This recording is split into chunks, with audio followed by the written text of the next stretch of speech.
नमस्ते दोस्तों। Second world war एक ऐसी घटना जो बहुत सी कंट्रियों के लिए श्राप साबित हुई तो बहुत सी कंट्रियों के लिए वरदान साबित हुई। कौन सी कंट्री के लिए क्या साबित हुई, आइए जानते हैं आज के इस वीडियो में। इस कहानी को हम वहां से कंटिन्यू करेंगे जहां से वर्ल्ड वॉर वन खत्म हुआ था। वर्ल्ड वॉर वन जब खत्म हुआ तो जर्मनी पर बहुत सी ट्रीटियां, बहुत सी संधियां लगाई गई और यही आगे चलकर रीजन बना वर्ल्ड वॉर टू का। जो फर्स्ट और मेन रीजन था सेकेंड वर्ल्ड वॉर के होने का, वो तो था खुद फर्स्ट वर्ल्ड वॉर यानी कि प्रथम विश्व युद्ध। फर्स्ट वर्ल्ड वॉर जो था वो मेन रीजन था सेकेंड वर्ल्ड वॉर के होने का, क्योंकि फर्स्ट वर्ल्ड वॉर में जर्मनी की बहुत बुरी हालत हुई थी, बहुत बुरी हार हुई थी। इसीलिए जर्मन लोगों और जर्मन मिलिट्री के अंदर जो था वो बहुत सा आक्रोश था और इसी आक्रोश को सीढ़ी बनाकर 1933 में जर्मनी के चांसलर बनते हैं एडोल्फ हिटलर, जो कि नाजी पार्टी के थे। नाजी पार्टी का फुल फॉर्म है national socialist German workers party. अब जब एडोल्फ हिटलर जो है वो चांसलर बन चुके थे जर्मनी के, तो उन्होंने अपनी कंट्री की जीडीपी पर बहुत ध्यान दिया और अपनी कंट्री की जीडीपी को ऊपर ले गए। हथियारों का प्रोडक्शन बहुत किया, अपनी मिलिट्री पे बहुत पैसा खर्च किया उन्होंने। सेकेंड वर्ल्ड वॉर जो था वो दो ग्रुप के बीच में लड़ा गया था। एक तरफ थे एक्सिस पावर जिसके अंदर थे जर्मनी, जापान और इटली जैसे कंट्री, और एक तरफ थे अलाइज पावर जिसके अंदर थे फ्रांस, यूके यानी कि यूनाइटेड किंगडम, यूएस यानी कि यूनाइटेड स्टेट्स और यूएसएसआर यानी कि सोवियत यूनियन जैसी कंट्रीज। जब फर्स्ट वर्ल्ड वॉर जो है वो जर्मनी हारता है तो जर्मनी पर बहुत सी ट्रीटियां, बहुत सी संधियां लगाई जाती है, जैसे कि वर्साइल ट्रीटी, पेरिस ट्रीटी, जिसके अंदर में जर्मनी जो है वो ज्यादा हथियारों का प्रोडक्शन नहीं कर सकता, ज्यादा मिलिट्री पे पैसे खर्च नहीं कर सकता।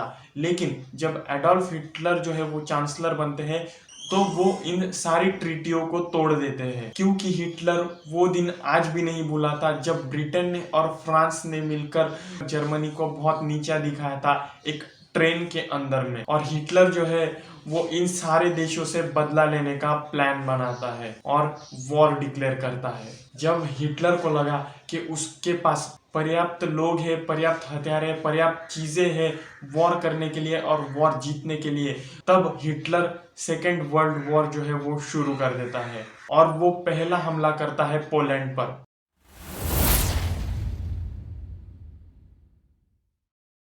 1 सितंबर 1939 को हिटलर हमला करता है पोलैंड पर और महज एक महीना होते होते तब तक तो पूरे पोलैंड को जीत लेता है। अब पोलैंड को जीतने के बाद बारी थी डेनमार्क और नॉर्वे की। तो उसके 6 महीने बाद 9 अप्रैल 1940 को डेनमार्क और नॉर्वे को जीतने के लिए अपनी सेना रवाना करता है। तो महज 2 हफ्ते में नॉर्वे और डेनमार्क को जीत लेता है। अब हिटलर के पास बहुत सी कंट्रीज थी, लेकिन वो उनसे संतुष्ट नहीं था, इसीलिए वो बारी बारी हमला करता है नीदरलैंड, लग्जमबर्ग और बेल्जियम पर, और 10 मई और 28 मई तक तो उन कंट्रियों को भी जीत लेता है। अब इतनी सारी कंट्रियां जो है वो तो जीत चुका था हिटलर, लेकिन अभी मेन कंट्री जो थी वो बाकी थी, जो कि थी फ्रांस और ब्रिटेन।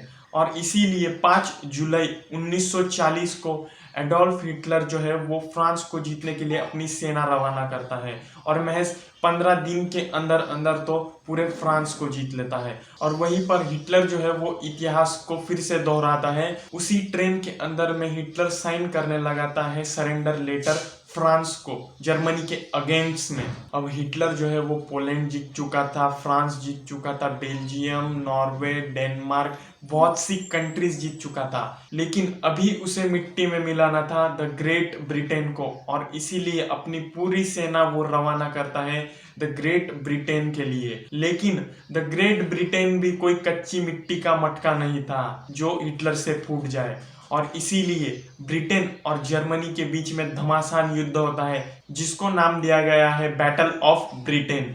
ये युद्ध 4 से 6 महीने तक चलता है और हिटलर का सब्र टूट जाता है और इसीलिए वो उस युद्ध को जो है, वो उस वॉर को जो है वो स्थगित रख देते हैं, यानी कि साइड में रख देते हैं और रशिया पर अटैक करने की सोचते हैं, रशिया को जीतने की सोचते हैं। तो इसीलिए हिटलर अपनी पूरी सेना वहां से निकाल कर रशिया को जीतने के लिए भेजते हैं।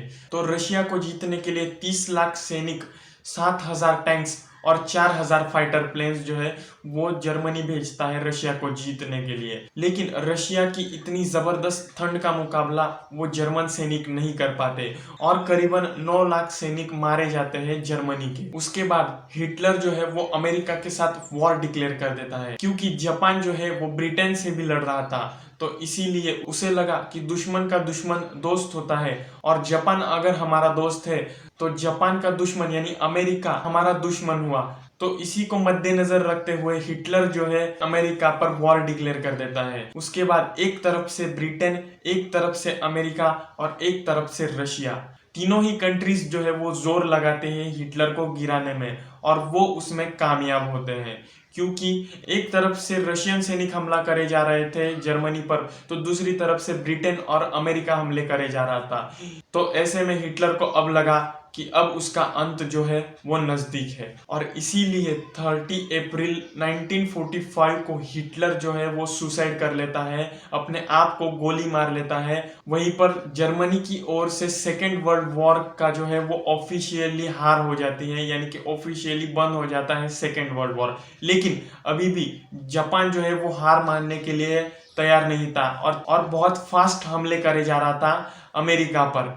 और इसीलिए अमेरिका 6 और 9 अगस्त को जापान के हिरोशिमा और नागासाकी पर जो है वो एटॉमिक हमला कर जापान को सरेंडर करने लगाते हैं।